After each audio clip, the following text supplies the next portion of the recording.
a todos los horizontes, las películas de horizontes latinos y los equipos en estos encuentros. Empezamos hoy con una película mexicana, Chicuarotes, y un actor y director internacionalmente conocido por su interpretación, más que como director, Gael García Bernal. Gracias, buenas. Muy buenas, bienvenido, Gael. Buenos días. Bueno, como actor no hace falta presentarte, aunque vamos a hablar también un poquito, pero desde Amores Perros hasta una nutrida filmografía y dos películas además como actor tienes aquí en San Sebastián. Sí. Pero como director, en cambio, te conoce menos la gente. Hubo una primera película, Déficit, 2007, y ahora has tardado bastante en hacer esta segunda. Sí, pues me tardé. O sea, si mi profesión fuese ser director, sí me hubiera tardado de alguna manera, pero en realidad como mi profesión es ser actor, más bien dirijo de vez en cuando me da la gana. Y digo cuando me da la gana porque es un proceso como muy largo, lindo, que disfruto mucho, que gozo mucho pues del desarrollo, de todo lo que se construye detrás, ¿no? De toda la familia que se arma. Y bueno, y Chicuarotes en particular era un proyecto que necesitaba todo un abordaje mucho más transversal, mucho más extenso, porque es sobre chicos, para empezar, sobre una generación que no es la mía, cosa que en realidad por primera vez sentí así el golpe de, no entiendo cómo hablan, no entiendo qué, o sea, la cosmovisión que tienen es un poco, es distinta pues, ¿no? Crecieron de forma distinta a mí. Y otra es que es también una realidad que me es cercana, es en la misma ciudad donde yo vivo, pero que me es completamente lejana, ¿no? Y en el sentido más, digamos, más práctico del asunto. O sea, yo crecí en un entorno muy amoroso. Y la historia trata sobre chicos que crecen en un entorno que está lleno de odio, digamos, ¿no? De mucha violencia. Y eso tenía que hacer pues un esfuerzo como para realmente lograr, no sé, entender, sentir, lograr una cierta como también apropiación, que es lo que hacemos los actores, creo, con los personajes también. O sea, hay como una propiedad del personaje que obtenemos una vez ya estudiado, una vez ya de alguna manera masticado el personaje, que en cualquier momento podemos emprender cualquier escena, improvisar cualquier cosa, no sé, cuando hay una propiedad del personaje uno ya se siente como en la piel, ¿no? De eso que de alguna manera se construyó. Lo mismo tenía que hacer como director.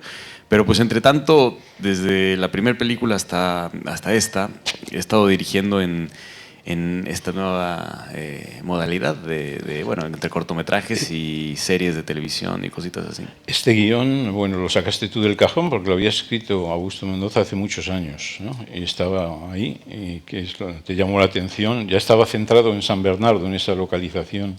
Sí, no, que para eso es buena señal, así, para todos los que estén o que se hayan metido a cursos de guión, donde terminas con un guión, sales con un guión. Es importante terminar el curso, tener el guión y tener la esperanza de que el guión se va a filmar en algún momento, porque pasan estas cosas. Este era un guión náufrago de un curso, de un taller de escritura que había gestionado Carlos Cuarón. Y el guión sobrevivió porque era todo el mundo quien estaba en el taller decían que este era el guión más interesante de todos, ¿no? El que tenía algo muy particular, tenía una apuesta muy elevada, muy ambiciosa, que era esa sensación de un funeral que huele a carnaval, ¿no? Y eso era un reto bastante grande de realización, pero también en el guión mismo funcionaba de alguna manera. Y así fue como me llegó a mis manos y luego ya me hice amigo de Augusto Mendoza, que es el mismo que escribió Abel. Abel, de Diego Luna. De Diego Luna, sí. Y bueno, estos personajes de la película son, hay que decir para los que no lo hayan visto, se la ganan de payasos y de delincuentes y están sometidos a una violencia familiar y del entorno en este barrio de San Bernardo, que nos vas a explicar un poquito cómo es ese barrio. Pero son personajes, yo diría, muy cantinflescos, pero al mismo tiempo con un tema muy grave que abordas. Sí, pues es un poco, en ese sentido hay una triste y dramática actualidad, ¿no? El hecho de que las aventuras inocentes que ellos embarcan, que al principio sí quieren ser payasitos, quieren de alguna manera, no sé, obtener esa pequeña ganancia que les da la posibilidad de tener o aspirar al día siguiente a algo más allá, no sé, tal. De pronto en esas aventuras también entra pues este lugar común que en México y en otras partes de Latinoamérica ya es una cosa de la que de alguna manera palpamos y se vive y se habla todos los días, que son los secuestros, ¿no? Entonces se les ocurre la idea inocente desde su parte, ¿no? O sea, más bien sin saber las consecuencias de secuestrar a otro niño. Y pues a esa es, yo creo, ya la culminación del horror en el que hemos llegado, ¿no? De que un niño puede llegar a secuestrar a otro niño. Y es ahí donde la película más o menos navega. Estos temas de violencia precisamente han sido tratados en el cine mexicano más reciente por mucha gente, ¿no? Desde Amate Escalante a Reiradas, en fin, no cito más, pero con tratamientos muy diversos precisamente. El tratamiento que tú has querido dar, bueno, como te oí hablar en el coloquio ayer, está entre una referencia a Cantinflas, pero también una ironía ácida que estaba en Buñuel. Sí, pues sí, es que siento que... Hay un abanico muy amplio ahí. Sí, sí, tiene muchos géneros la película, o muchos tonos más bien. Y me daban ganas bueno, más bien admiro mucho las películas o las obras de teatro, ¿no? Donde hay ese, pues ese rompimiento un poquito, ese alejamiento como para ver lo ridículo de nuestra existencia también, ¿no? Y ahí el humor aflora y el humor pues es el mejor embaucador, ¿no? Porque una vez que te ríes, pues ya estás entregado a lo que está sucediendo, ¿no? Y ahí es donde en Chicuarotes queríamos como que atinarle a eso, ¿no? Lograr o sea, lograr incluso como espectadores sorprendernos de que nos estamos riendo de algo terrible, ¿no? De algo terrible que está sucediendo. Un poco, creo que a ese extremo también quizás tenemos que llegar como para entender la dimensión de la violencia en la que estamos, ¿no? Definitivamente creo que o sea, no creo que resultó, no banalizamos la violencia en la película y tampoco era nuestra intención como glamorizar o banalizar en ese sentido. Sino era más bien eso, era como que encontrarte de pronto dolido por la respuesta que naturalmente uno puede llegar a tener cuando se ríe de algo terrible, ¿no? Porque le has metido escenas cómicas como la de las dos policías bien gordas. Las camerunas, sí, sí, Camerunas. sí. Y ahí es directamente quieres provocar la comedia. Pues sí, es una situación así de esas raras de las camerunas con el planchado, ¿no? Que además el planchado es un personaje bien divertido, es el galán del pueblo y no sé qué queremos. Hay las escenas cómicas son las que quedaron íntegras del guión. Estaban en el guión. Sí, estaban en el guión y era muy difícil saber si iban a funcionar, pero pues ahí con esos actores y todo eso, no sé, funcionaban bastante Precisamente bien. hablando de actores, ¿cómo ha sido ese casting entre actores profesionales como Daniel Jiménez Cacho y luego los jovencitos estos que son menos profesionales? Pues son Daniel Jiménez Cacho, Dolores Heredia, son actores muy generosos que entienden y de alguna manera les encanta el juego de trabajar pues, con actores que no tienen mucha experiencia y sobre todo con actores no profesionales, ¿no? Que ahora ya lo son, muchos de ellos ya están trabajando y se quieren dedicar a la actuación pero fue o sea, quien creo que fue el mediocampista que movió al equipo es el personaje principal, que es el Cagalera, el actor que lo hizo se llama Benny Emanuel. Él es un actor todoterreno, impresionante, es muy inteligente, es un actor que ayudaba mucho a que los demás chicos y las chicas se concentraran, se pusieran las pilas, le entraran con alegría a lo que estábamos haciendo, con muchísimo juego y divirtiéndose, pasándola bien. Él fue quien ayudó mucho para que pasara esto y es muy joven. De verdad yo creo que es un actor que vamos a ver mucho en muchas películas porque siento que tiene mucho que decir y tiene una realidad muy, no sé, una verdad muy bonita detrás de todo lo que hace. ¿Y cómo fue ese trabajo de preparación con los actores, precisamente? Fue muy divertido porque la película la estaba yo macerando de alguna manera yo y el equipo en nuestro haber, ¿no? Como que estábamos pensando qué era lo que íbamos a hacer. Y yo a los chicos les propuse medio... No fue una propuesta, fue más bien una imposición, pero bueno, sonó a propuesta, ¿no? Les dije, yo creo que mejor o sea, leen el guión, no sé, un par de días antes de empezar a filmarla, ¿no? Porque estábamos trabajando, estábamos haciendo ejercicios de equipo nada más, de como un poco, yo les contaba la historia y ellos así me escuchaban, fascinados de lo que más o menos íbamos a hacer, de los personajes que íbamos a hacer, y se quedaban con muchas ganas. Entonces yo, de ahí es donde pensé, bueno, qué lindo tener que seguir con esas ganas. A mí me encantaría no saber, como actor me gusta no saber todo, me encanta no saber qué es lo que va a pasar.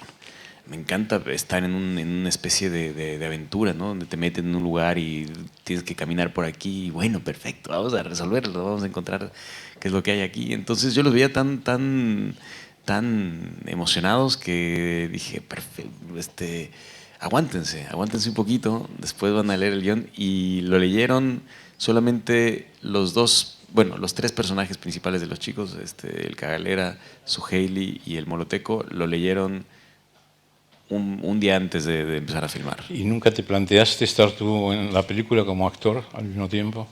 Aparezco, pero eso yo creo que es como parte de la trivia. Apareces como Hitchcock ahí pasando por ahí. Aparece mi voz. Bueno, soy no se te ve, ¿no? narrador de la radio ahí El narrador. y de una canción ahí de una cumbia. Pero nunca te planteaste estar dentro. Nunca, no, porque cometí ese error en la primera película que dirigí y juré nunca más volver a hacerlo porque es muy difícil, la Estar verdad. de los dos lados. Sí, es muy complicado sí, y creo que además como, o sea, todos los actores, directores que están haciéndolo al mismo tiempo, ¿no? Que están actuando y siendo los personajes protagonistas o lo que sea, también elaboran una dinámica muy particular con sus personajes. Son personajes que ya conocen bien, que ya tienen una propiedad de ellos, ¿no? Desde, o sea, Chaplin, Buster Keaton, Woody Allen, Nanni Moretti, ¿no? Ya o sea, siempre hacen el mismo personaje y entonces tienen una capacidad de entrar y salir, o Elia Suleiman, por ejemplo, no sé. Y yo la verdad es que no tengo ese personaje, o más bien lo tenía, y por eso me sentí con la libertad de dirigir algunos capítulos para una serie, la que estaba haciendo, la de Mozart in the Jungle, esa que tenía el personaje Rodrigo, del director de la orquesta. Ese ya sentía que ya tenía una propiedad del personaje, entonces ahí me sentía con la libertad de poder dirigir. Además, como estaba siendo de director de orquesta, pues dirigir era como parte del, no sé. En tanto que director, bueno, has trabajado con gente como Iñárritu, Sales, Almodóvar, bueno, me olvido muchos, Pablo Larraín, perdón. Pablo Larraín, ¿qué es lo que has aprendido de ellos o qué es lo que más te ha marcado para darte ganas de dirigir? Uy, pues de todos bastante.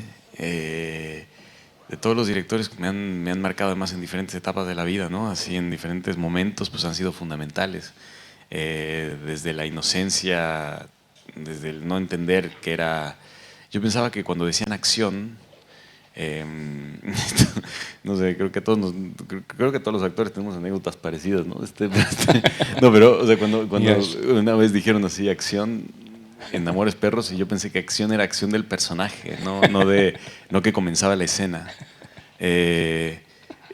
Según yo entendiendo, no sabía cómo funcionaba, la verdad. En ese entonces no tenía la más remota idea, y además era una época donde filmábamos una toma o dos tomas a lo sumo, porque no había material suficiente. Era la época en Fílmico y donde se filmaba con los backend, con los short ends de las películas de Titanic y de películas que se habían filmado en México, ¿no? Y era una época muy trepidante en ese sentido, porque era interesante. O sea, ensayábamos y después ya de repente era pues solo una toma, ¿no? O dos tomas. Y desde ahí, o sea, desde esa inocencia hasta después ir trabajando en diferentes pues, sí, películas que me dieron, no sé, una alegría y una gracia y no sé, y elaborar también amistades y familia por todos lados. Aquí compartimos mucho, nos hemos trabajado, ¿no? Entonces no sé. Son encuentros. Lo que Sí, da, sí, son, sí, es hermoso, hermoso. Entonces todo eso he aprendido mucho, pero últimamente de quien creo que más de los directores que más me han tocado, quizás porque también ya hemos trabajado 3 veces, es con Pablo Larraín, que es, aparte que es un director fantástico, me encanta lo aventurado que es, lo valiente, lo sacado completamente, me divierte también, no, admiro su genialidad y admiro y me divierte mucho lo incomprendido que también puede resultar su cine. Me encantan los temas que trata, son todos, o sea, todas las películas las aborda desde el lenguaje que no tenemos para poder hablar de esos temas. En ese sentido el cine o sea, cumple la función del cine, ¿no? Como que darle, hablar, entablar una conversación con palabras o términos que no tenemos para hablar ya de la complejidad de muchas cosas, de muchas cosas que nos atañen, ¿no? Entonces es fantástico trabajar con él, la verdad. Lo disfruto mucho, además ya tenemos ya mucha telepatía, así, y es muy interesante ver la cara de todos los actores que llegan a trabajar con él, porque él, por ejemplo, no ensaya nada, ¿no? No se ensaya con él, entonces pues todo el mundo que es la primera vez que le toca trabajar con él te pregunta cómo va a ser así, así es la cosa, es como sí, así es, sin saber qué onda y cambiando todo. Yo en la última película, la de Emma, incluso a mitad del rodaje me cambió de nacionalidad el personaje. Así me dijo, como que hagámoslo de otro país. Y bueno, ok, está bien. No sé, muy extraño, pero muy divertido, ¿no? También. Volviendo a Chicuarotes, lo que ya vamos a tener que cerrar pronto, hay una metáfora con las larvas de las salamandras. Me gustaría que explicaras, porque refleja bien un poco tus dos personajes, ¿no? Sí. Eh, Sí, es Cagalera y el moloteco. el moloteco. Sí, son los axolotes, que pues son endémicos ese tipo de axolotes es endémico de la Ciudad de México. Es extraño, ¿no? Sí. Que una ciudad tenga un animal endémico, ¿no? Y sobre todo un animal tan fantástico como el ajolote, ¿no? Que es impresionante. Es Y anfibio. es anfibio, pero en realidad o sea, tiene una particularidad que nunca hace la metamorfosis hacia salamandra, o sea, se queda en un estado perenne de juventud y tiene una capacidad de regeneración impresionante. Vive en los canales, en lo que era la región lacustre de la Ciudad de México. Y es un animal alucinante, que además vive mucho tiempo, y están estudiando bastante así su capacidad regenerativa, porque de verdad creo que, o sea, las extremidades se regeneran, los órganos también, e incluso dicen que hasta el cerebro también se puede regenerar. Y bueno, es un animal que desgraciadamente, como muchos animales en el mundo hoy en día, solo vive en cautiverio, no se encuentra en un entorno salvaje ya. Por suerte es fácil mantenerlos en cautiverio, o sea, no son animales muy demandantes, pues, o sea, no son tan delicados, pero está tan contaminado, tan sucio, tan sobreexplotada esa zona que ya no pueden vivir, ¿no? Además, bueno, también las especies no nativas también se los han acabado con ellos, ¿no? Pero sí, hay una metáfora ahí muy grande y de hecho hay un libro hermoso que se llama La jaula de la melancolía de Roger Bartra, que escribió acerca es como una especie de un reflejo parecido a lo que hizo Octavio Paz con El laberinto de la soledad.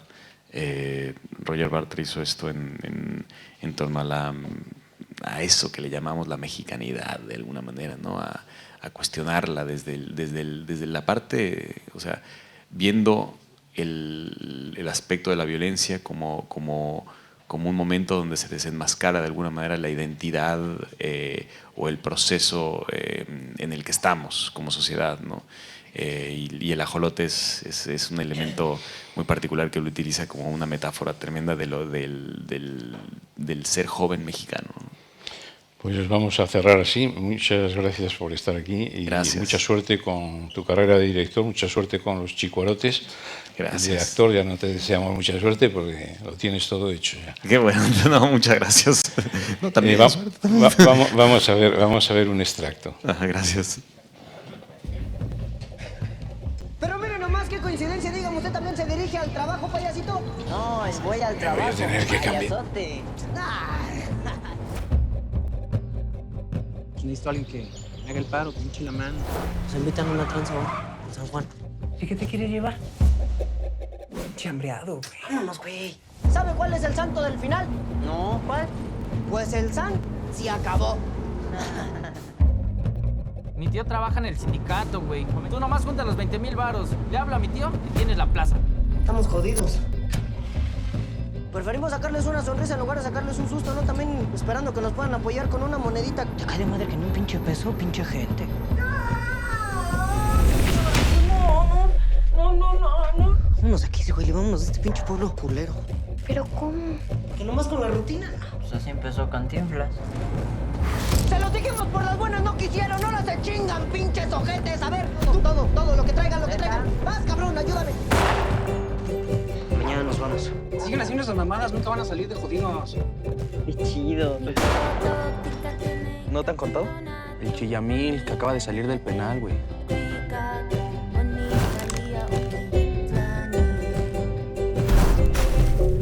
¡Cállese! Pues señores, esperemos que les haya gustado el show. Ahí se chingan un bolillito para el susto.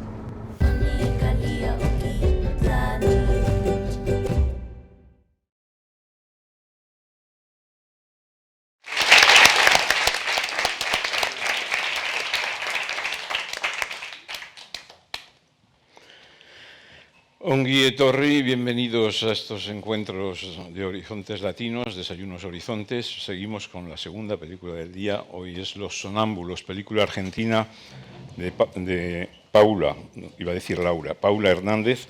Está con nosotros tres de los actores de la película. Los cito: Luis Ziembrowski, Marilú Marini, argentina afincada en Francia, y Erika Rivas, argentina también.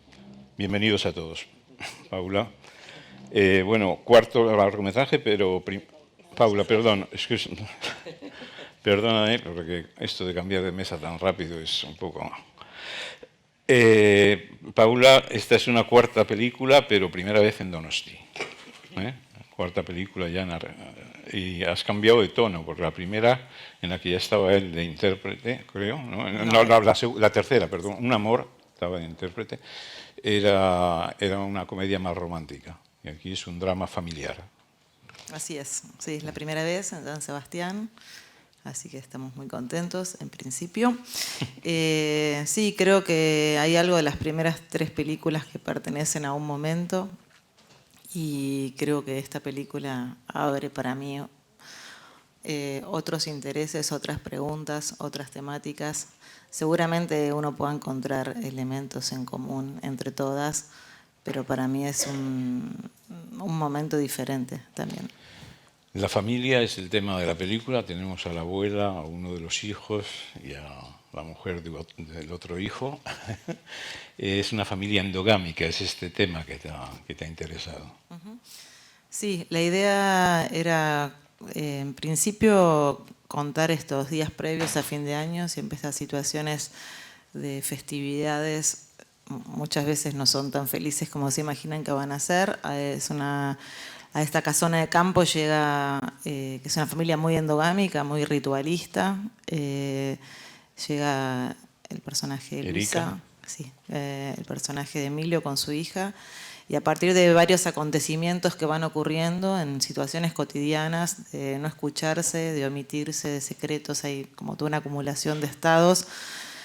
A partir de esa situación, la película está contada desde los puntos de vista de la madre y de la hija, que llegan con determinadas cuestiones existenciales o de reordenamiento de sus cosas, pero que se ponen de manifiesto en este contexto. Digamos, el personaje de la hija está entrando a la adolescencia, en pleno momento de intentar tener una opinión propia, su primera menstruación, su necesidad de desprenderse de su madre, de su padre, y también de ver qué hace con el cuerpo y con el deseo y con las preguntas. Y a partir de ese desprendimiento, Luisa se enfrenta también con una infinidad de preguntas sobre ella misma, sobre su lugar en esa familia, sobre su lugar como mujer, como profesional, como madre. Y la película, bueno, pivotea sobre ellas dos, ¿no? Estas dos mujeres atravesadas por todo este contexto familiar que es bastante violento. Vamos a dar la palabra enseguida a los actores. Vamos a empezar por Marilú. Bueno, ¿cómo llegaste tú a la película? Tu personaje es el de en esta familia patriarcal sin patriarca, pues ya se ha muerto.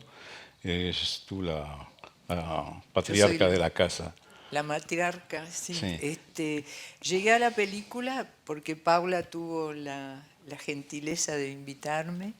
Leí el guión que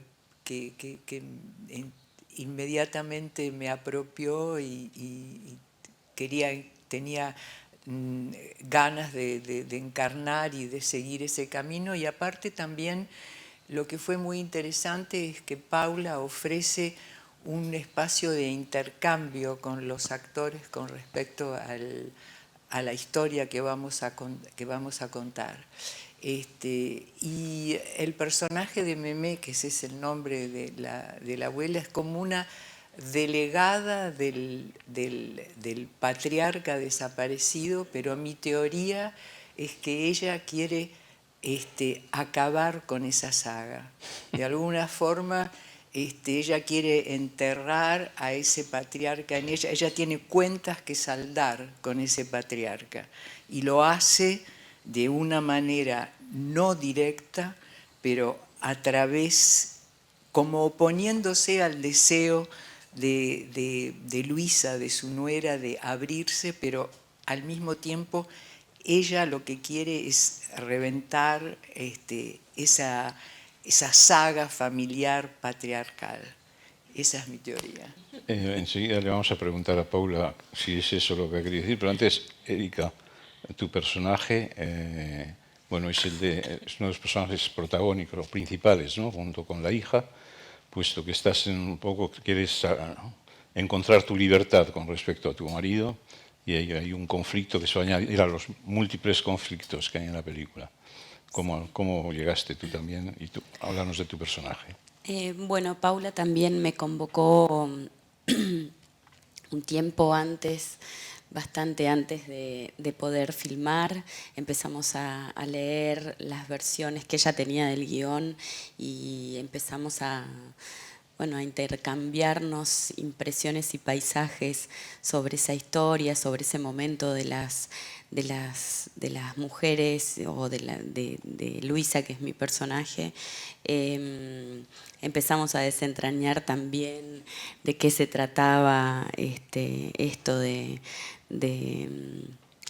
no sé, bueno, de cuando las madres empezamos a ver que nuestros hijos y cómo es que uno se encuentra con una misma y no sabe bien qué es lo que formó en todos esos años mientras uno maternaba o criaba a ese ser. Y bueno, me parece que es un momento también de ella en donde está un poco, bueno, la película se llama Los Sonámbulos. Ella no pertenece a esa familia de sonámbulos. El sonambulismo lo comparte solo la familia sanguínea. De alguna manera ella es la extranjera. Como figura me interesa mucho la extranjería, sobre todo de las mujeres en las familias. Entonces, bueno, fue muy interesante para mí poder participar de esta historia y bueno, compartir con con los actores, que son unos actores maravillosos todos, incluso los más chiquitos, que eran hermosos para trabajar también, porque estaban muy vivos, como siempre los chiquitos. Emilio, bueno, antes de enseguida te doy la palabra, Paula. Emilio, tu personaje, bueno, los hombres tienen el peor papel aquí, porque las señoras son las que tienen ansia de libertad. Los hombres tenéis un... ¿Cómo ves tu personaje? Un poco ya era hora que los hombres tuviéramos que estar contra las cuerdas, porque no hemos hecho un mundo maravilloso. Sino todo lo contrario. Mi personaje es el hijo mayor de 3 hermanos. Soy un poco el administrador de también una empresa familiar que tiene todos una editorial. Estamos endogámicamente ligados, administrativamente ligados, y encima además pasamos los fines de año juntos. Estamos en un momento crítico de la relación, de la pareja, y esta hija preadolescente empieza a cuestionarnos a nosotros internamente. De alguna manera yo también estoy entre el conflicto de pareja y una presión familiar con mi madre, Marilu Marini, que quiere vender la casa familiar, y eso para Emilio es muy desequilibrante, es una superficie que se quiebra, y entonces estoy haciendo equilibrio entre una cosa y otra. Y en esa tensión aflora tal vez lo peor de su persona.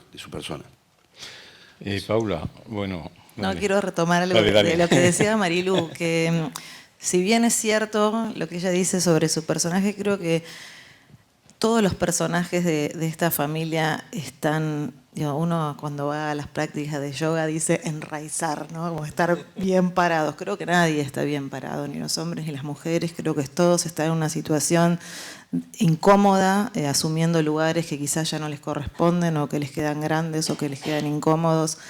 Y eso los atraviesa a todos.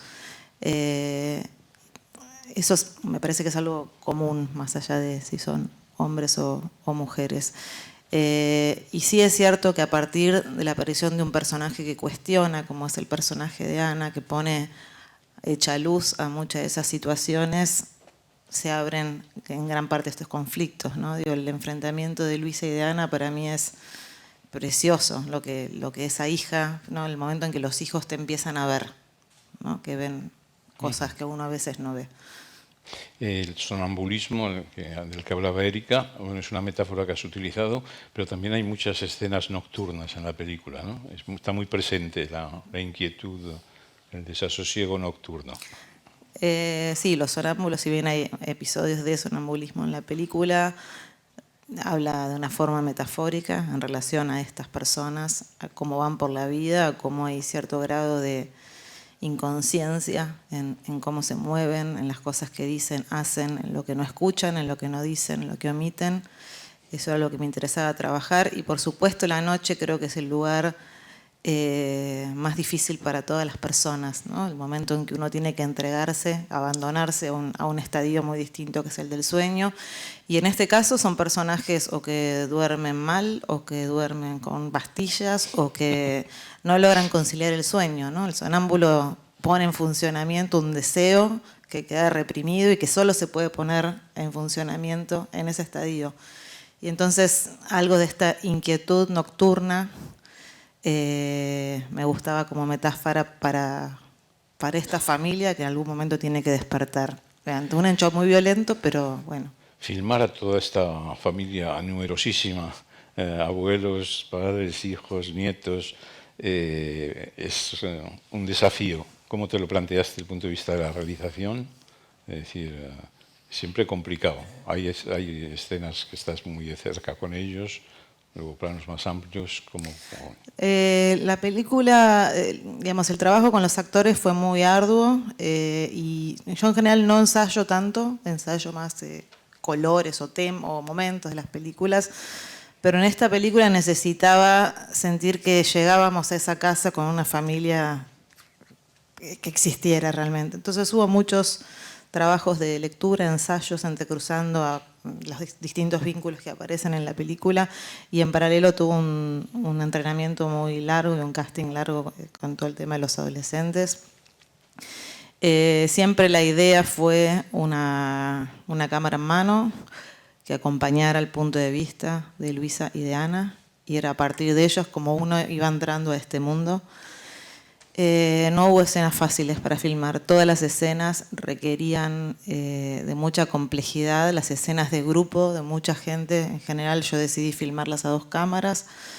Fue como creo el único lujo que me pude dar en la película. No por una cuestión de, a veces uno filma 2 cámaras para cubrirse o porque no tiene tiempo. Acá era una necesidad de poder contar lo que pasaba al fuera de campo de la persona que estaba hablando, ¿no? Muchas veces es más interesante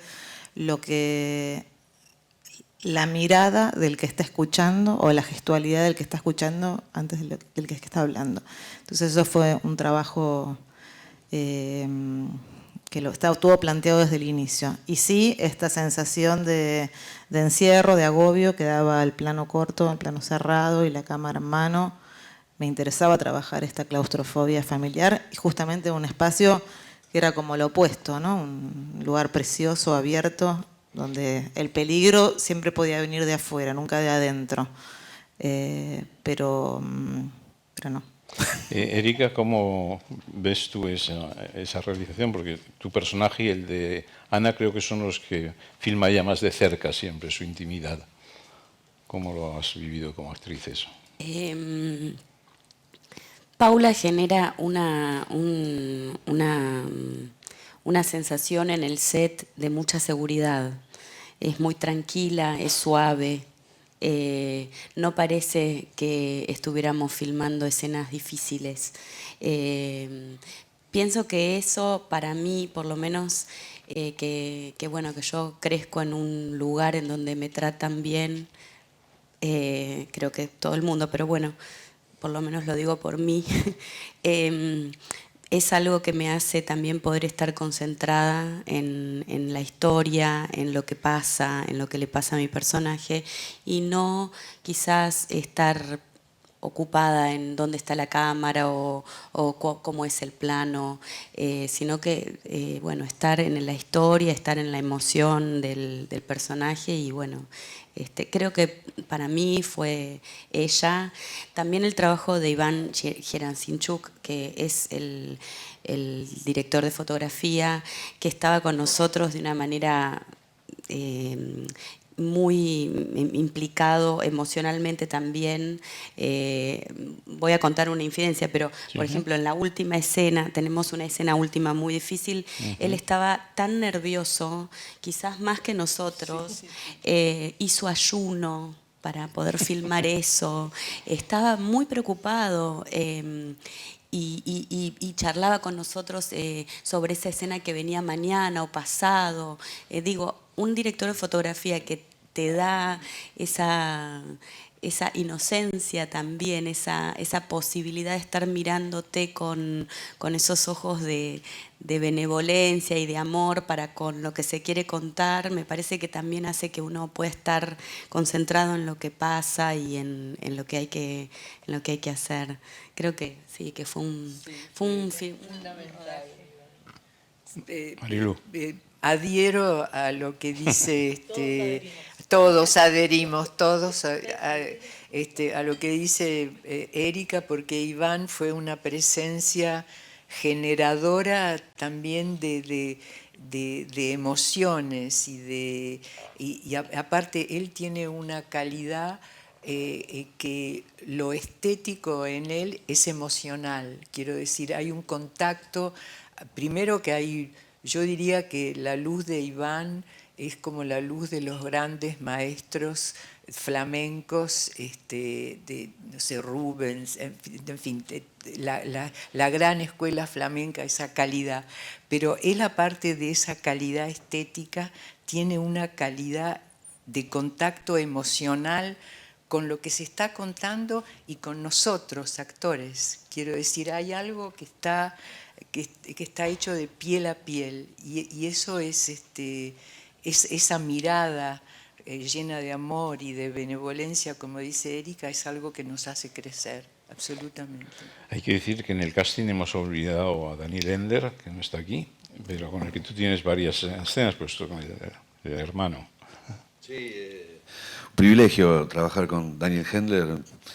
Tiene una inteligencia, una gracia y un entendimiento de las escenas muy personal y muy siempre adhiriendo a lo que quiere la dirección y lo que es la película. Me parece que también encontramos eso, una entrega muy fuerte en general, un entrecruzamiento de los vínculos muy a favor de la película, nada que tuviera que sobresalir, ningún gesto narcisístico que se pueda escapar tenía sentido. Creo que, bueno, desde la cámara y hablando ya de Iván, hay como una comprensión sensible y dramática de las situaciones porque se podía escapar la liebre, como decimos nosotros. En general trabajamos muy cómodos, pero las condiciones de producción están limitadas, entonces había que estar muy concentrados y además conviviendo todos los días permanentemente entre nosotros, así que o teníamos buena onda, digamos, no había otra. O sea, les hiciste convivir como una verdadera familia. Absolutamente. El tono de la película, a mí si me preguntan, yo diría que has encontrado un tono que es también muy amplio porque podría ser entre La Ciénaga y Festen.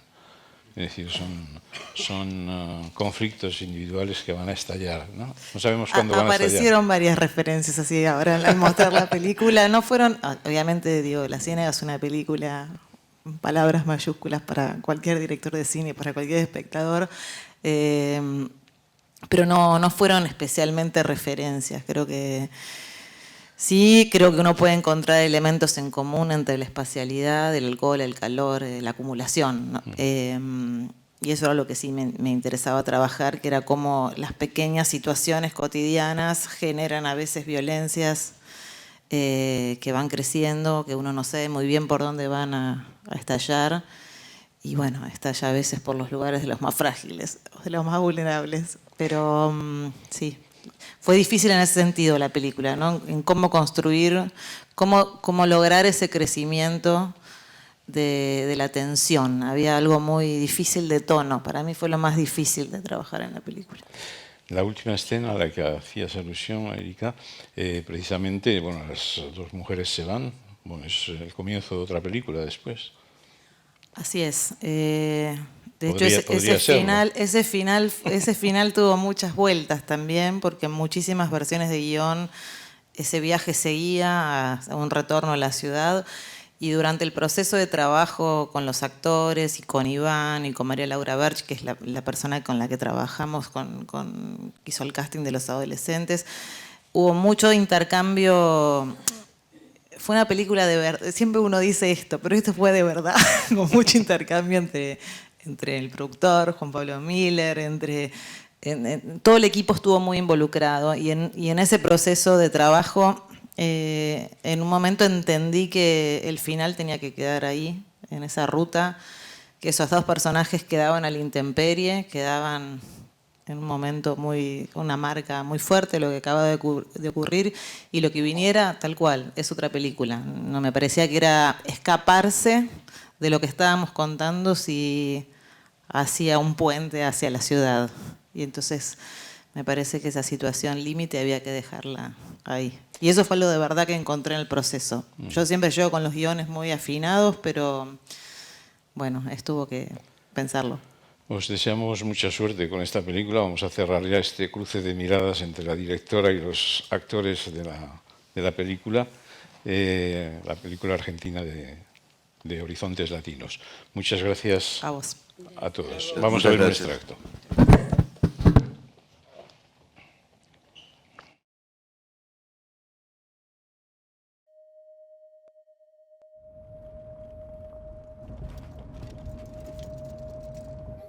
Mira esta cosa. Hasta el cambio de año no paramos. Ana.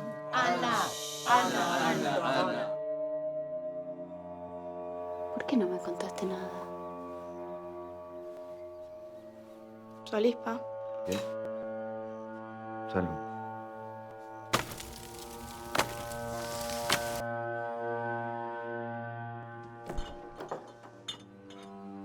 ¿Tomás? No, no me dejan. Me preocupa. ¿A vos no? ¿Qué es lo que te preocupa?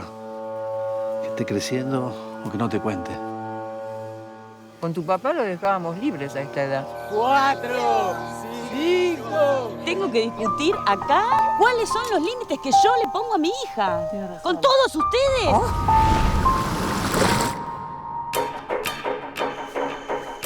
¿Qué pasa? ¿Te cae bien ahora? ¿Quién? Te estoy cuidando, soy tu mamá, me preocupo. ¿Todavía no te acostumbraste a cómo es esta familia? Quiero que podamos ver las cosas del mismo modo. ¿Y cuál es el problema si las vemos distintas? ¿Nunca quisiste hacer la tuya? ¡Pará, Luisa! ¡Basta! ¡Déjame sola!